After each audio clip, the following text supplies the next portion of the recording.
Bueno, queridos chicos, bienvenidos a esta clase del miércoles 13, donde vamos a estar hablando ahora un poco acerca del problem solving, es decir, cómo vamos a ir solucionando estos problemas ahora que ya hemos tratado de plantear un desescalamiento, así que lo vamos a hacer en medio de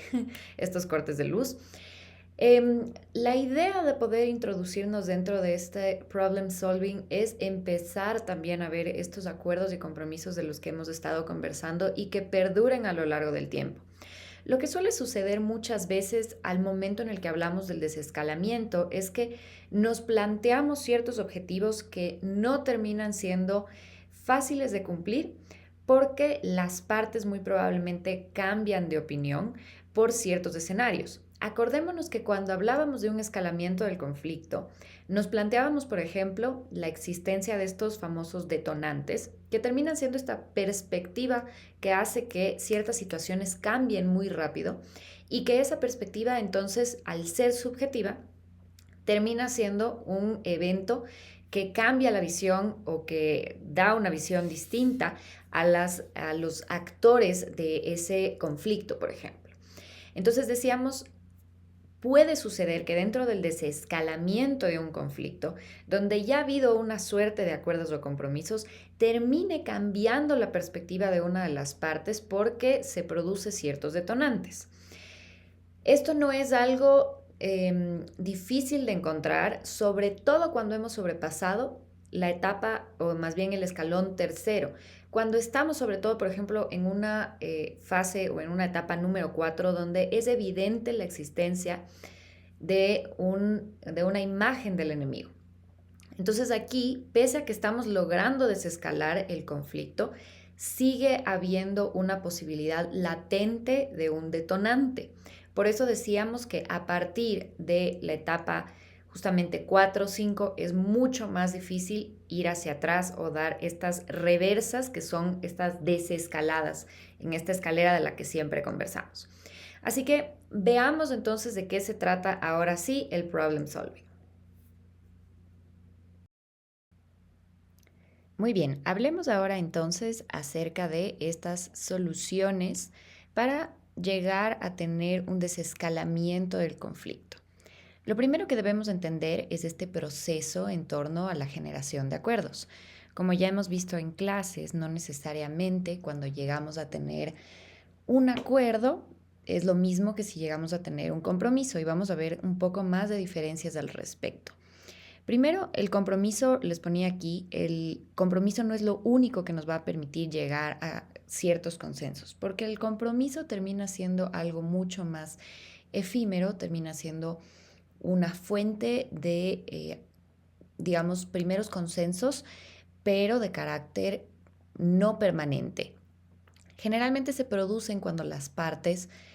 tratan de llegar a soluciones rápidas y por eso no necesariamente son satisfactorias para las dos partes. Tienden a probablemente llegar a una suma cero más que un ganar-ganar. Por otro lado, tiene que ver muchas veces con los resultados que se consiguen. Esto lo que nos quiere decir es que van a haber ciertos resultados que se dan por estas negociaciones, pueden ser rápidas entre las partes y que una vez más no equivalen a un ganar-ganar entre las partes. Así que estos resultados pueden ser no solo no satisfactorios, sino que pueden ser resultados que varíen a lo largo del tiempo si es que vuelven a haber negociaciones. Ahora, los resultados van a poder determinar si es que las partes han logrado, obviamente, este ganar-ganar. ¿Cómo se establece esto? Si es que vemos que, por ejemplo, se puede recuperar en cierta medida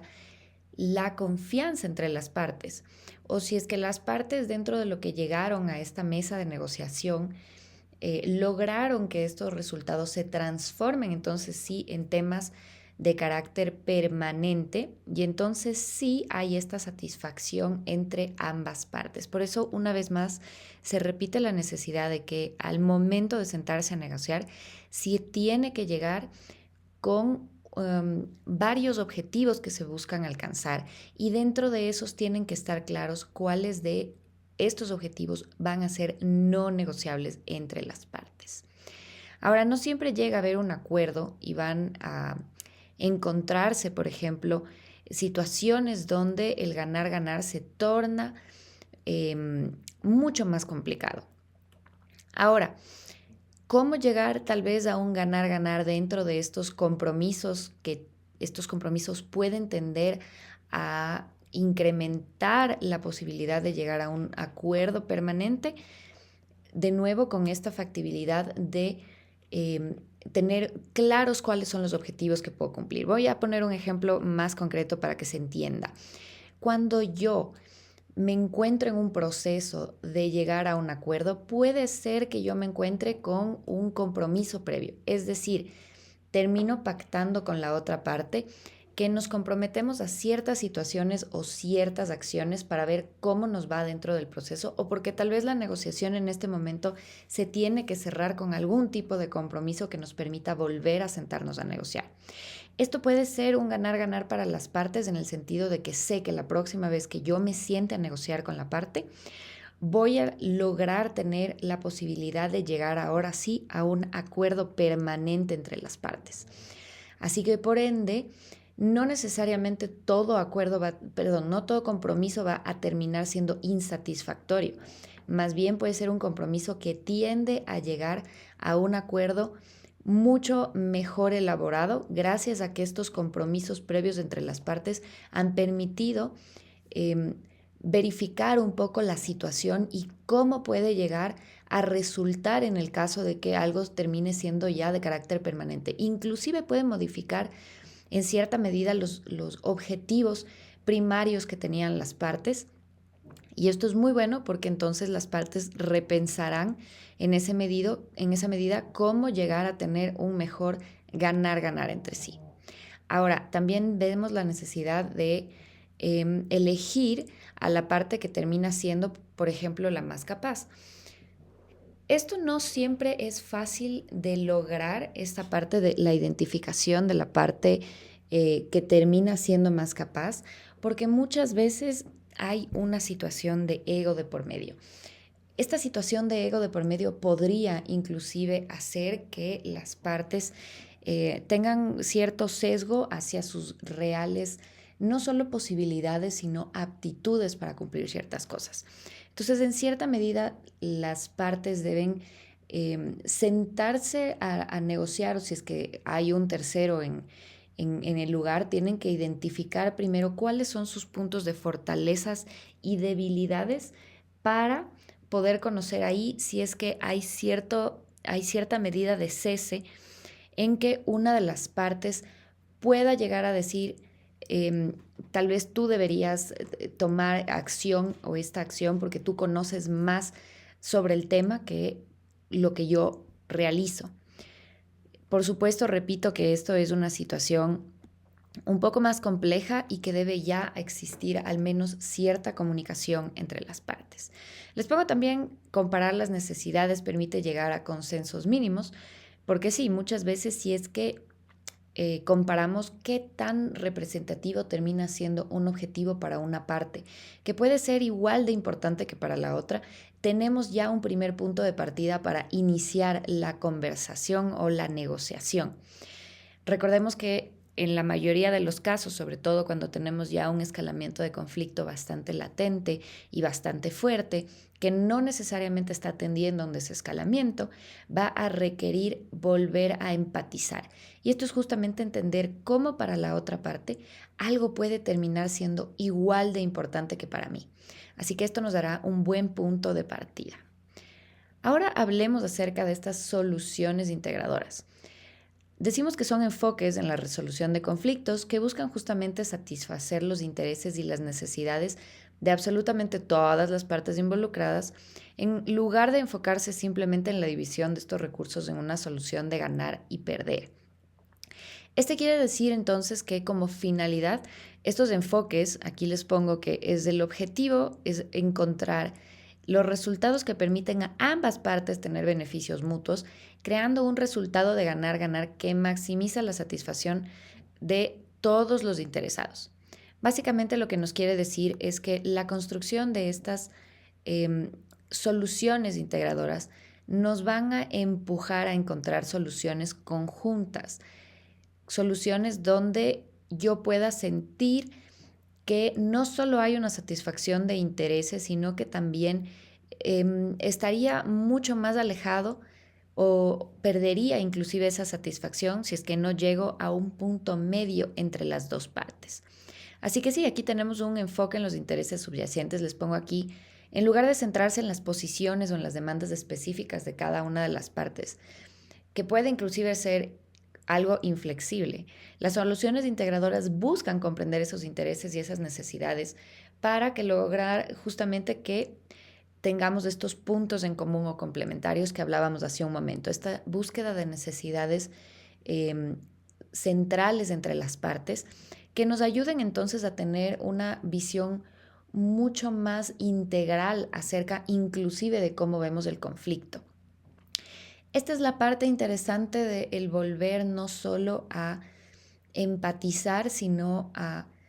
individualizar a la persona o inclusive a rehumanizar a la persona, porque nos estamos dando cuenta que tal vez a quien nos encontrábamos en la imagen del enemigo, en la peor de las situaciones, sí comparte al menos un punto en común con nosotros. Tal vez, por ejemplo, en uno de los casos más complicados, si es que hablamos en términos, qué sé yo, económicos, eh, vamos a encontrar que finalmente tal vez las dos personas necesitan la parte financiera para sus propias necesidades y que termina siendo igual de importante independientemente de para qué vaya a utilizar esa persona los recursos económicos que requiere o que está peleando, por ejemplo. Y entonces, aunque las necesidades o el resultado del cual sea utilizado esos recursos, no difiere de la importancia que significa la obtención de los mismos para las partes. Ahí lo que estamos haciendo es poner de lado tal vez el resultado y más bien poner de frente cuál es la necesidad real para las partes. Ahora, por otro lado, también vemos que las soluciones de estas integradoras finalmente nos ayudan a ver o que requieren mucha creatividad y mucha flexibilidad en torno a las partes. Entonces, esto quiere decir que a menudo estas soluciones integradoras van a requerir una manera creativa para poder dar estas alternativas novedosas que van a satisfacer también los intereses de las partes y que van a hacer que más allá de cualquier tipo de división o intercambio que se haga entre las partes, realmente se entienda que si es que no hay una función de creatividad en las partes, seguimos adelante con un conflicto que no estamos seguros si es que queremos que siga a lo largo del tiempo. Tal vez aquí hacemos una diferenciación importante de cuando las partes quieren hacer un evitamiento del conflicto. En las soluciones integradoras, finalmente las partes están decididas en que es momento de darle algún tipo de cierre al conflicto en el que se hallan. Así que esa es, digamos, una diferencia importante en torno a qué quiero o por qué me interesa a mí el desescalamiento per se del conflicto. En este caso, a mí me interesa ponerle un cierre definitivo a través de algo que para las dos partes termina siendo importante. Y por eso la intervención y la creación de esta parte de la creatividad, porque finalmente dejamos estos puntos de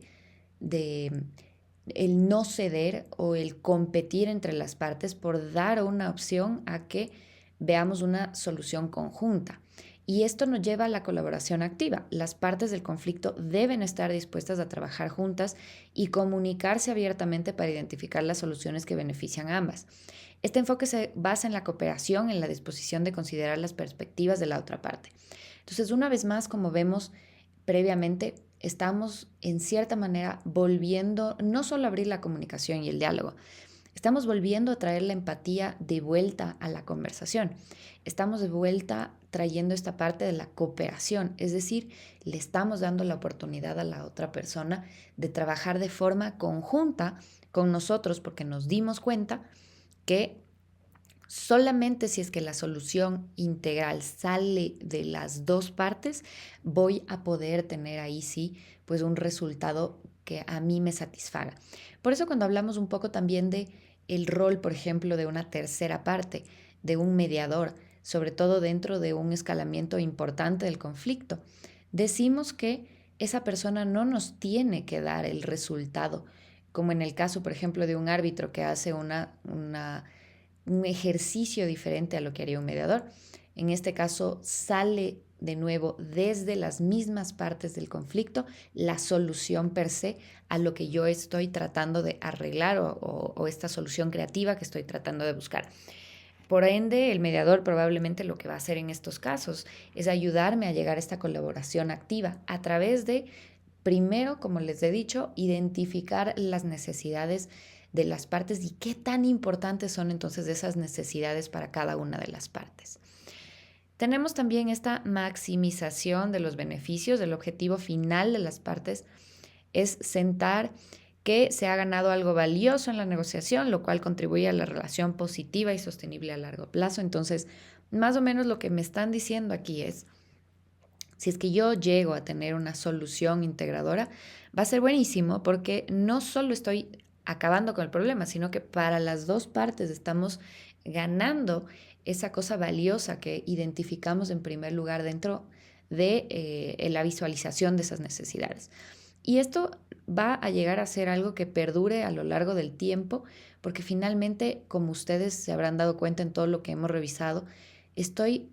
dando la oportunidad a que vuelva a establecerse un lazo de confianza entre las partes, así sea pequeño, pero ya que sienta yo que hay una maximización de los beneficios, es decir, si es que las dos partes, bueno, finalmente después de cualquier cosa engorrosa, terminan teniendo algo satisfactorio, entonces significa que las dos partes van a llegar a poner de,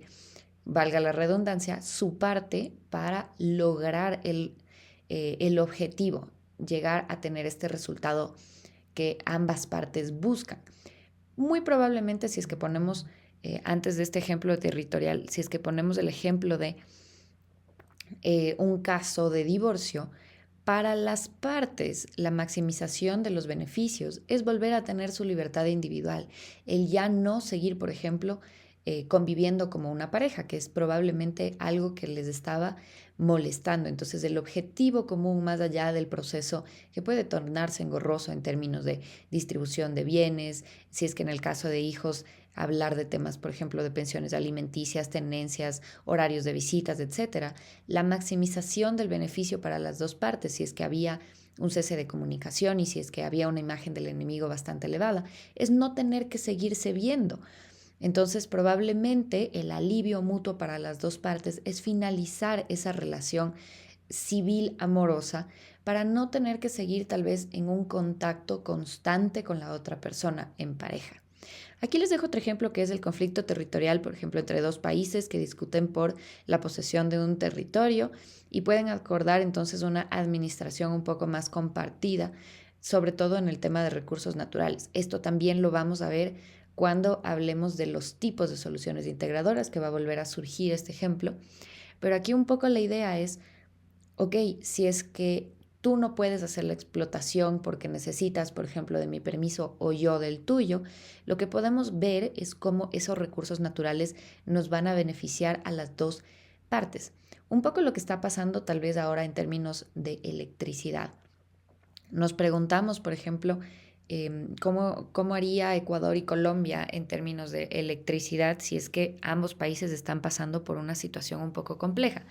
Probablemente al Ecuador le conviene hacer la compra justamente energética, pero a la vez a Colombia le conviene la compra de esa energía por parte del Ecuador porque está recibiendo réditos económicos, pero además los está recibiendo en dólares. Entonces Colombia puede además buscar mecanismos para solucionar un poco tal vez su crisis interna, que también la tiene en este momento, pero no dejar de pensar en esta maximización de beneficios.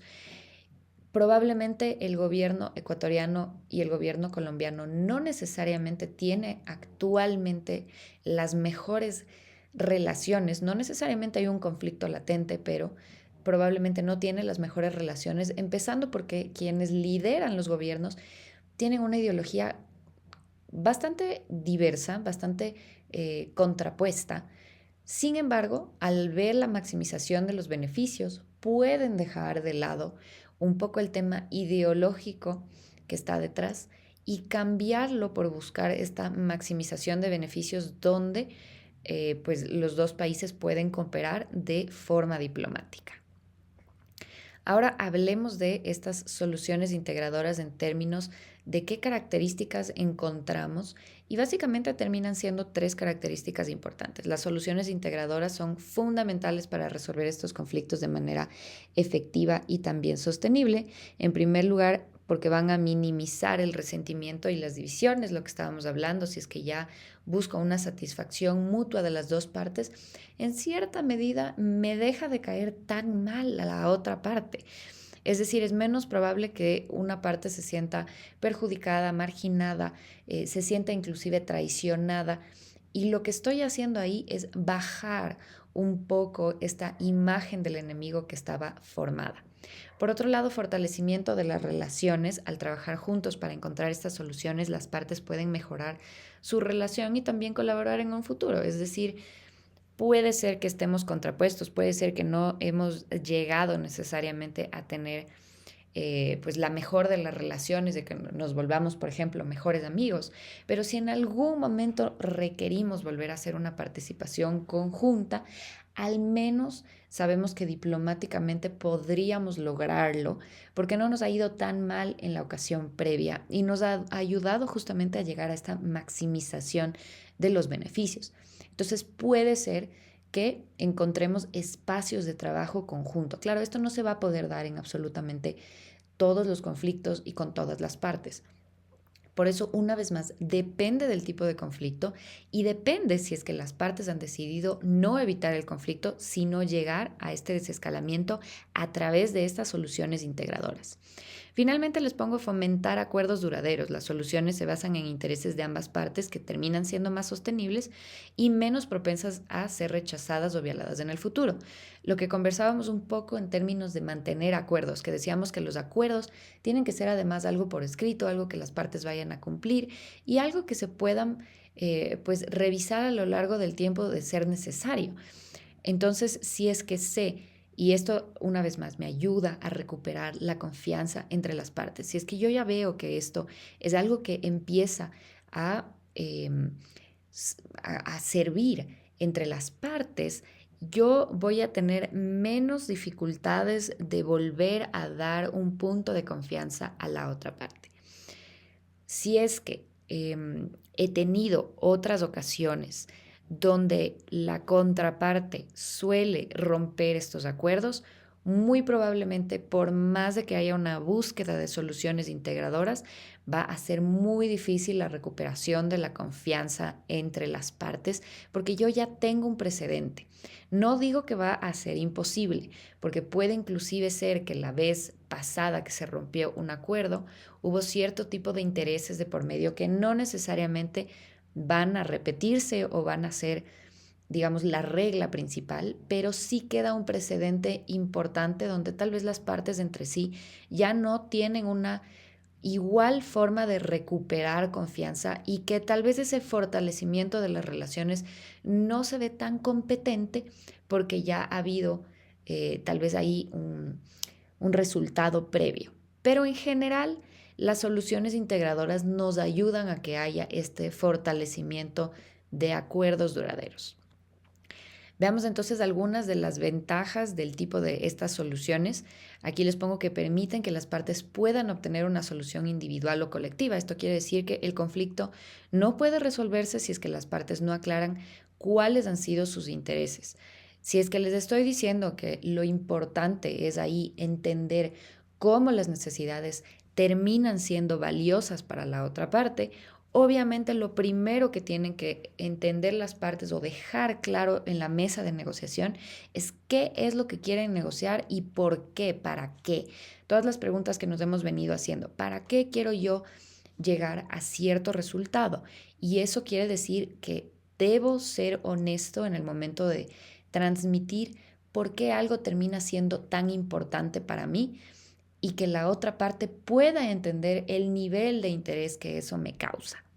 Los acuerdos más estables terminan siendo los que muestran mayor cantidad de beneficios para las partes, por supuesto, porque una vez más,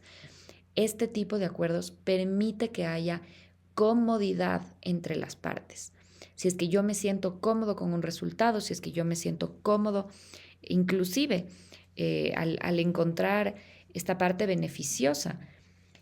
cuando soy una parte que salgo satisfecha de una negociación, inclusive no solo voy a tener una mejor imagen, sino voy a tener algo llamado generación de cierta esperanza y cierto positivismo de que esta vez las cosas sí van a cumplirse.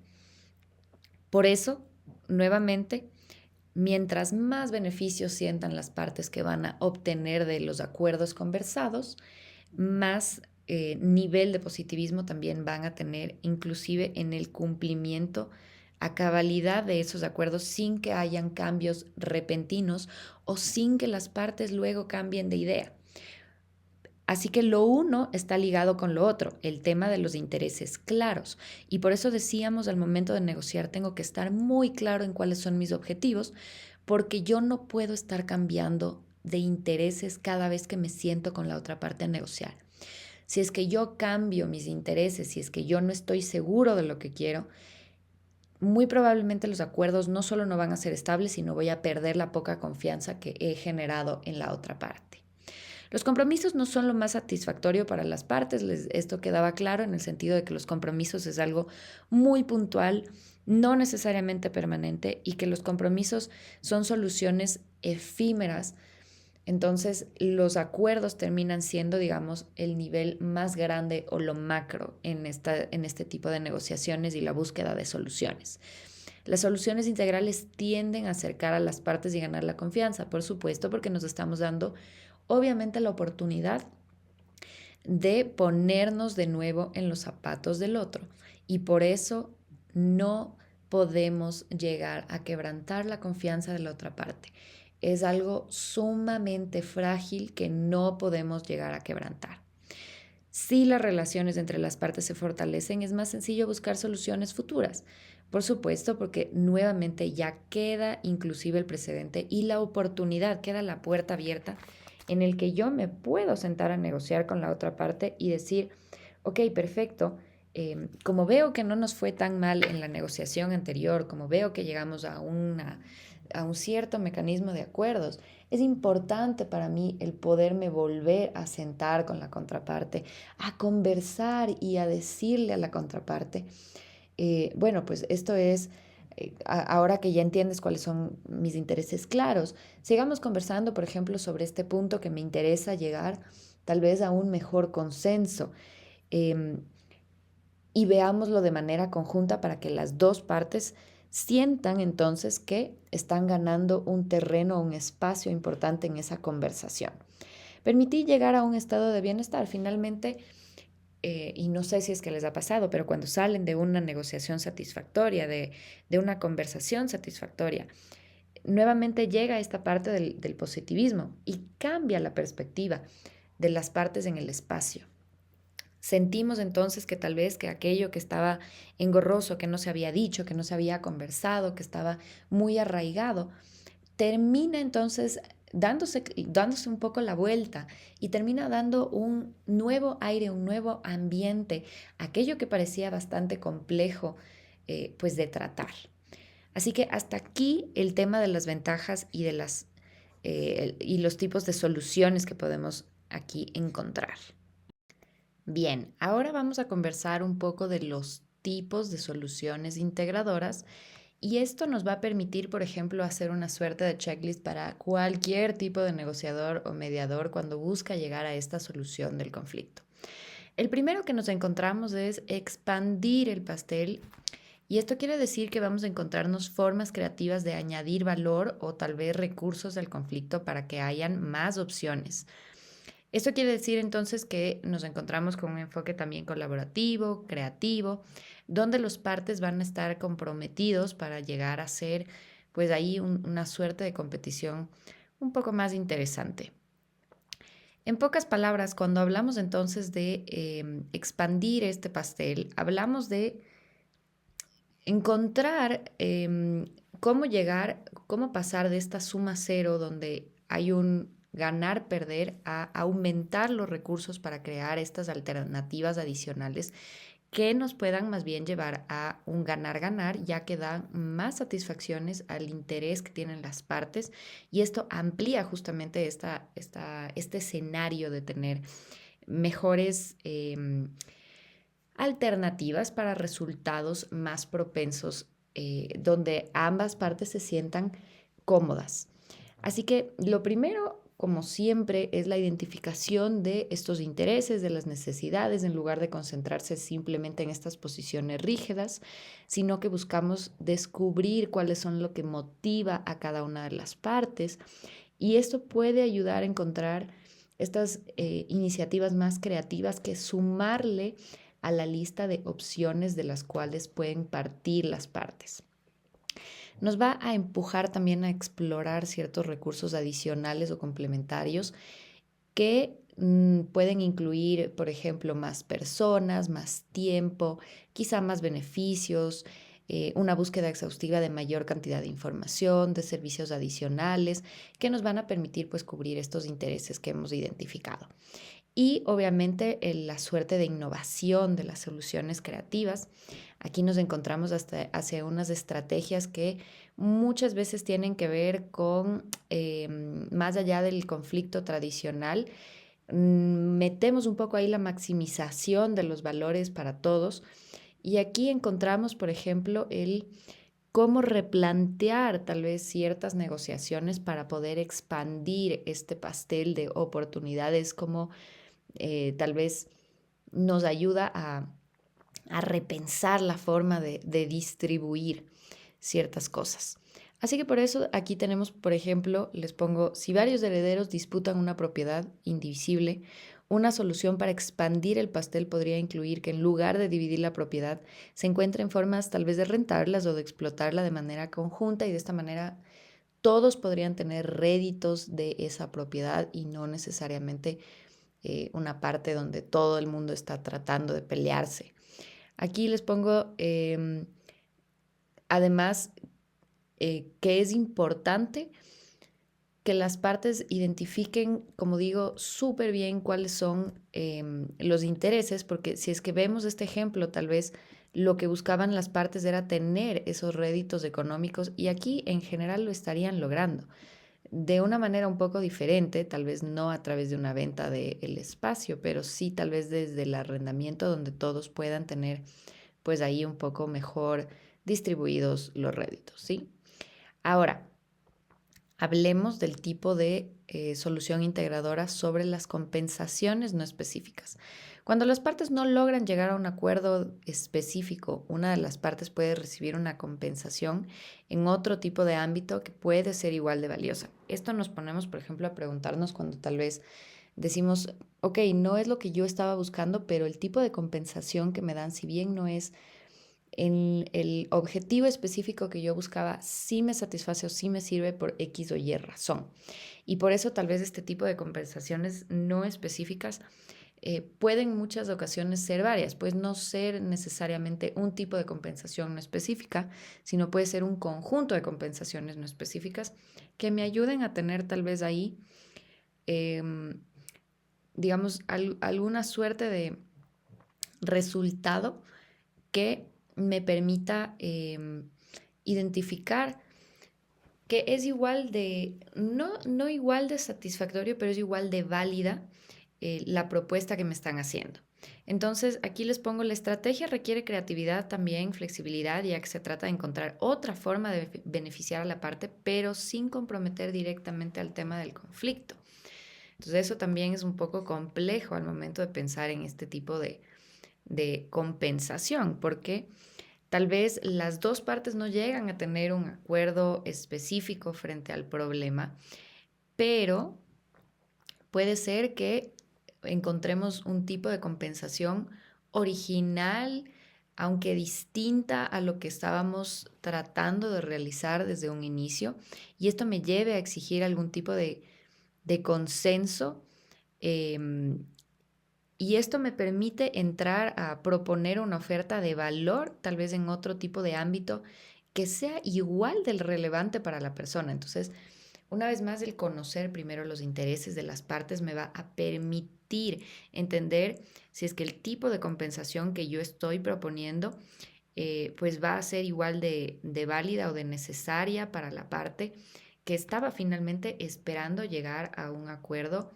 de carácter diferente. Entonces, debo partir sin duda alguna del hecho de que la parte está buscando o que tiene claro cuáles son los intereses que yo estoy tratando de compensar a través de otro tipo de acciones. Debo además llegar a tener un tipo de cooperación y estar abierto al diálogo porque es una estrategia que funciona mejor cuando las dos partes están dispuestos a pensar tal vez en algo no necesariamente convencional o se dieron cuenta que de llegar a cumplirse con el objetivo que tenían las partes, tal vez no era igual de beneficioso que si es que buscan un sistema de compensaciones que les ayude a ambos a llegar a ese ganar-ganar. Y esto nos pone entonces a ver un ejemplo interesante que es, ¿qué pasa si es que un vecino, por ejemplo, necesita construir una cerca que puede afectar sin duda alguna la vista de la otra persona? Entonces, lo primero que podría ofrecer es cubrir parte de los costos del mantenimiento del área compartida, porque sabe que al final es algo que tiene que hacer, es una necesidad que tal vez no se puede librar de esa necesidad, que es una acción que la tiene que realizar, pero al momento de cubrir esos costos o inclusive mejorar las zonas verdes comunes, puede ser que yo diga, bueno, tal vez no voy a tener la vista que tenía antes, sin embargo, no está mal la vista que tengo ahora, porque es un espacio que sigue siendo, por ejemplo, verde, y de esta manera no voy a estar tampoco digamos, no sé, violando la privacidad del tercero o no voy a estar molesto si es que me encuentro con esta construcción realizada. Vamos a hablar entonces ahora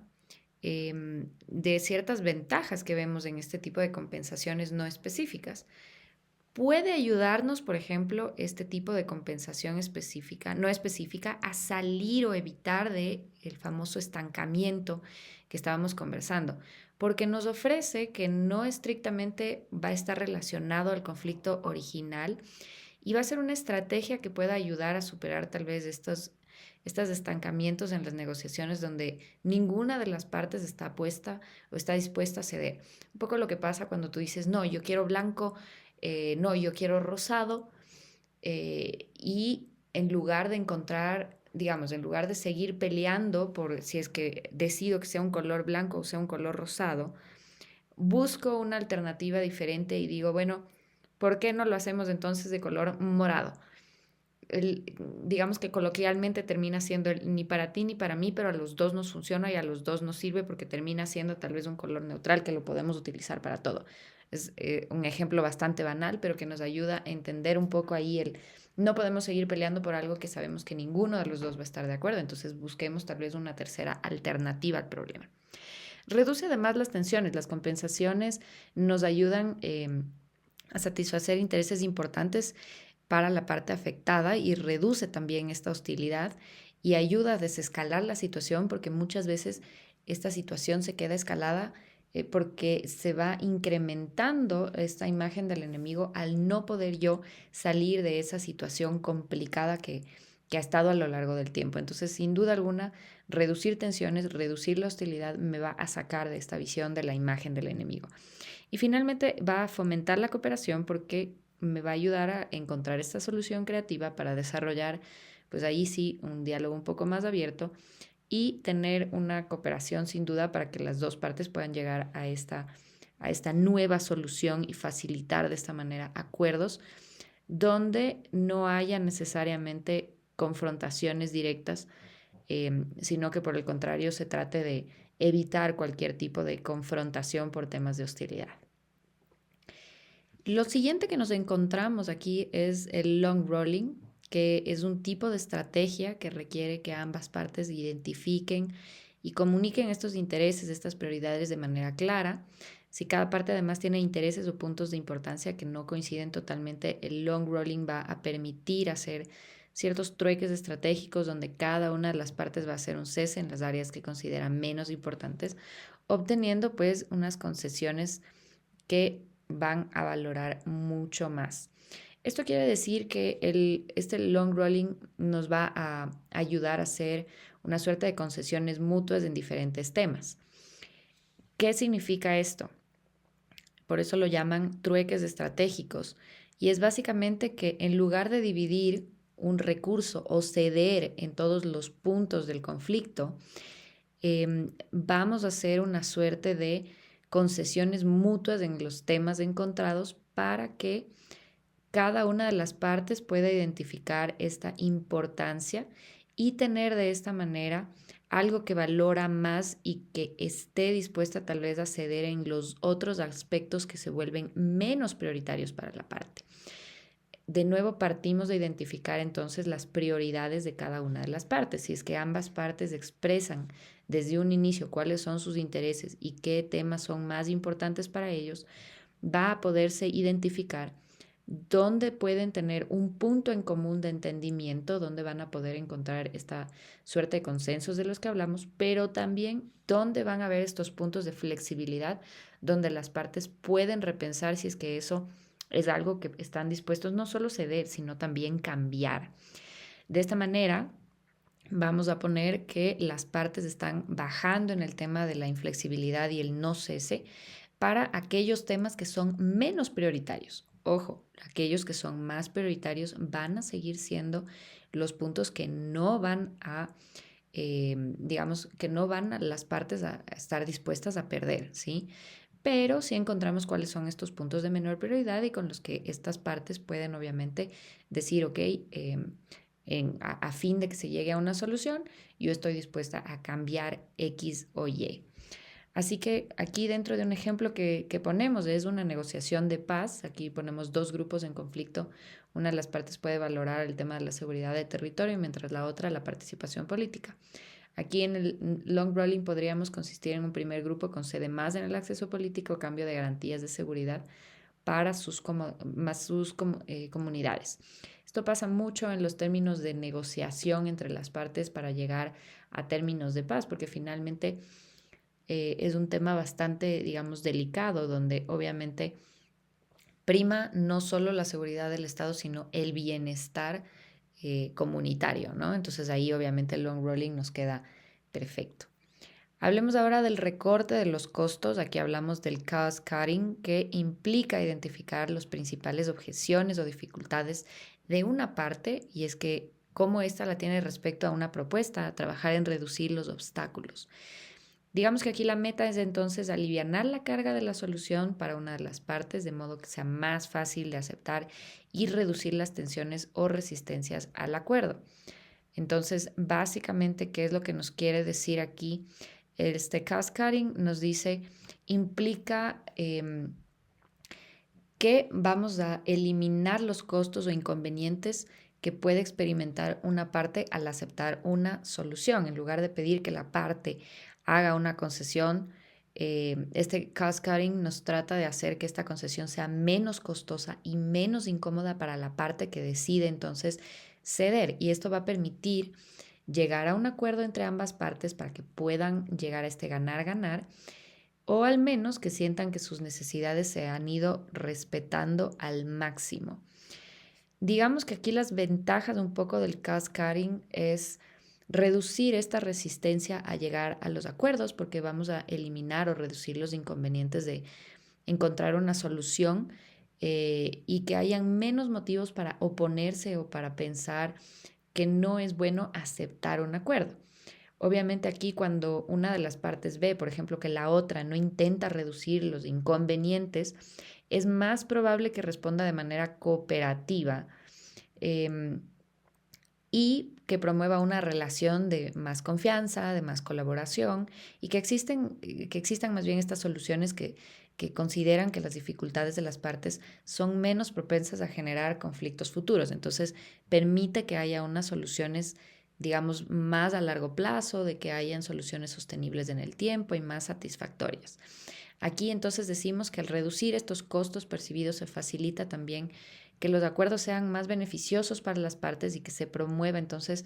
esta satisfacción y esta cooperación entre las partes. Tal vez aquí también un poco en torno al ejemplo, hablamos de un grupo comunitario que requiere utilizar un espacio para un evento y lo que podría incomodar a los residentes es el ruido. La concesión pues que se ha hecho aquí es comprometerse a limitar el volumen de la música, establecer horarios específicos o contratar seguridad adicional para manejar el tráfico. Entonces, lo que se trata de hacer aquí en el cost cutting, en el recorte de estos costos de las partes, es no estamos minimizando que para la otra parte algo puede ser perjudicial o que le puede causar cierta molestia, sino que estamos tratando de hacer que tal vez esas molestias sean menos molestas justamente. Cómo llegar a hacer que la parte se sienta dentro de lo que le puede causar incomodidad, más cómodo si es que la contraparte le ayuda a sobrellevarla de mejor manera. Y vamos a hablar ahora finalmente de la creación de puentes. Cuando hablamos de la creación de puentes, nosotros lo llamamos bridging en inglés, y esta es una estrategia de solución integradora que tiende a ver soluciones nuevas para satisfacer los intereses fundamentales que tienen las partes sin que se comprometa, por ejemplo, intereses centrales en ninguna. Esto quiere decir que en lugar de que las partes tengan que ceder directamente, el objetivo del bridging es más bien construir una alternativa un poco más innovadora que pueda superar estas posiciones iniciales de cada una de las partes y que al final sí cumpla con estas necesidades esenciales que han identificado las partes. Esto quiere decir entonces que me ayuda, por un lado, a ver estos intereses profundos que tienen las partes y trabajar también de manera un poco más colaborativa en búsqueda de estas soluciones creativas y buenas y nuevas que me ayuden a satisfacer las necesidades y que las partes no tengan una sensación de que van a perder. Entonces, esto también va a requerir la flexibilidad de las partes, una mentalidad abierta al cambio y que se implica más o menos pensar ahí en una posición de encontrar un terreno un poco más común. Muy probablemente este buscar puentes es esta construcción conjunta de nuevo entre las partes en la que uno dice, bueno, para llegar a una solución tenemos, ¿no es cierto?, que construir tal vez algo distinto, algo diferente, partiendo otra vez desde la necesidad de las partes, que termina siendo la parte importante del proceso. En lugar de encontrarnos con estas posiciones rígidas, llegamos a esta colaboración imaginativa, inclusive donde buscamos una manera, una opción distinta a lo que inicialmente tal vez trajimos a la discusión. Aquí la solución creada va a ser aceptable para las dos partes, es decir, las dos partes están de acuerdo en que esa sea la nueva solución, porque a las dos partes les hace sentir que fue la forma más satisfecha para llegar a estos puntos conjuntos.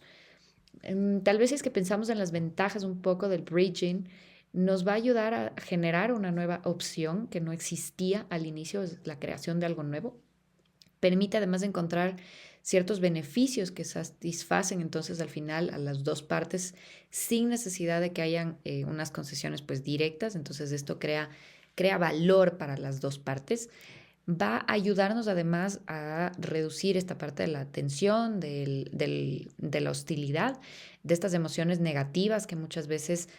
surgen después de que una de las partes siente que ha estado dentro de un ganar-perder, de esta suma cero. Y también nos ayuda a que haya, sin duda alguna, un trabajo conjunto entre las partes para construir esta nueva alternativa. Y esto va a fortalecer, queramos o no, una relación y un entendimiento mutuo entre las partes que van a llegar a tener un desarrollo de habilidades mucho más grandes y fomentar nuevamente esta participación tal vez para el futuro. Así que es una estrategia, sin duda, bastante poderosa para lograr estas creaciones de soluciones creativas y nuevas en el desescalamiento del conflicto. En lugar de que la parte o una de las partes deba perder, pues buscamos esta parte de la innovación que nos va a llevar hacia el largo plazo. Así que hasta ahí nos vamos a quedar. Estas son los tipos, como menciono, de soluciones integradoras y positivas que nos ayudan a dar paso a este desescalamiento del conflicto.